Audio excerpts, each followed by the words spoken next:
Good morning, good morning, good morning John. Welcome to my channel. Sa ating at maraming pong salamat po dyan guys no sa ating support no sa ating YouTube no. So 1,030k na po tayo no sa ating YouTube channel. So sana po suportahan niyo ko palagi guys sa aking mga videos guys. So ngayon nagkakape po na kami. So good morning din sa inyo no. So shout out po din sa lahat po.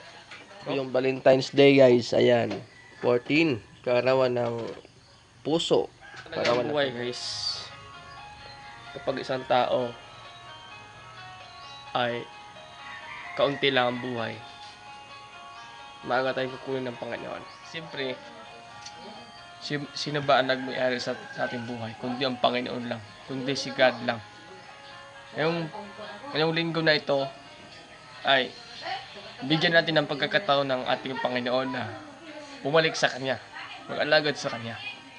Dahil kung bakit Kanya binuhay sa mundo, may purpose po ang ating Panginoon na binuhay Kanya at may mission ka sa buhay. At maglingkod ka sa Panginoon, maniwala ka na Siya ang personal na manluluwas sa buhay mo. Dahil tayo, hiram lang ang buhay natin.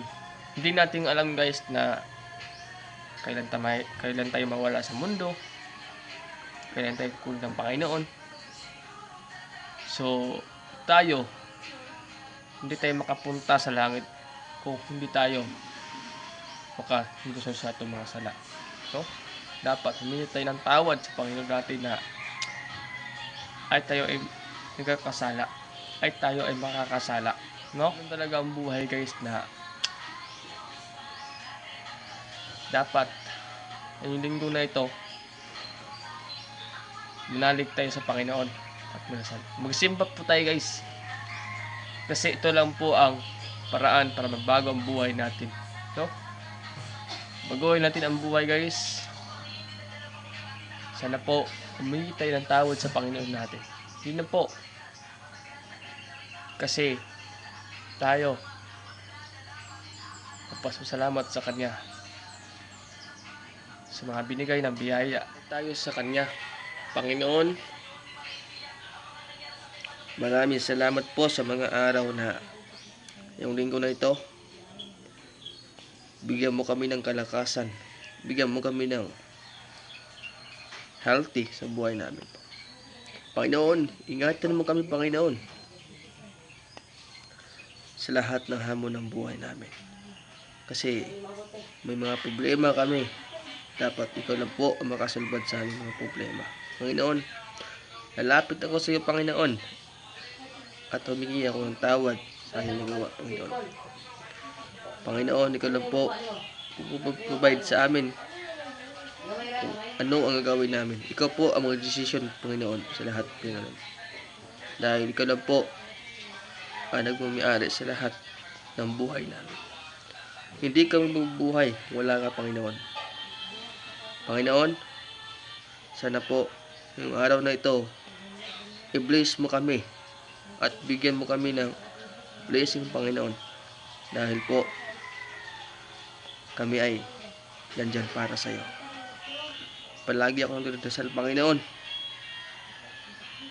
sa magulang ko, ingatan mo sila at alagaan mo sila Panginoon. Pati yung lola ko, sana alagaan mo sila na sana malayo po sila sa mga sakit at sa mga sakuna. Lalo na po Panginoon sa nasunugan sa titi Panginoon, sana po i-bless mo sila Panginoon at bigyan mo sila ng blessing at biyaya. Panginoon, naawa ko sa kanila. Naawa ko sa kanila. Ikaw lang po makatulong sila Panginoon.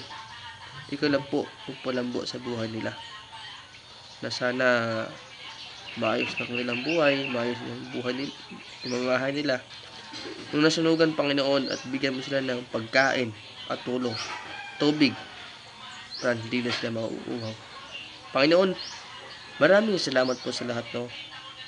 Ikaw lang po ang pasalamatan namin sa ngalan ni Jesus. Amen. Thank you po, at suportahan niyo ko po sa aking mga video. Please subscribe po and like.